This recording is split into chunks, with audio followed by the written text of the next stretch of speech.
I think I just powered through wanting to give my parents a better life. For you, somehow, right from the start, because along with these, for the lack of a better word, very mainstream commercial heroine roles, which who kind of roles, you were doing very interesting other kinds of roles. But before you say, we get to black or whatever it is, what does it mean to play a mainstream heroine? Because those are necessary, because they establish a star, they give you some standing, you're acting in movies that are probably going to be hits, but there's also not much for you to do in certain films.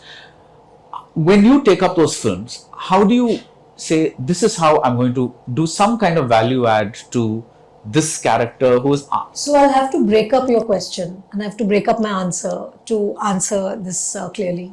So as I told you, I wasn't really planning on becoming an actor, and I became an actor by chance.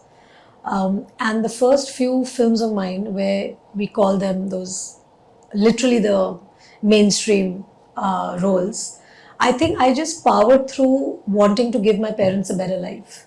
That was my focus.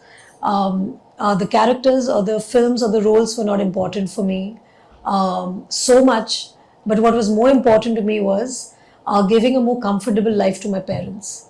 It was more about powering through whatever my mom brought to the table, that okay, this is the film, this is the role, this is the character, go ahead and do it. And I was like going shift after shift, sometimes working 72 hours at a stretch without sleeping or even going home. And that was the kind of work that I was doing. Balmer, Lawrie and Company Limited, a Government of India enterprise, one-stop shop for all your travel needs.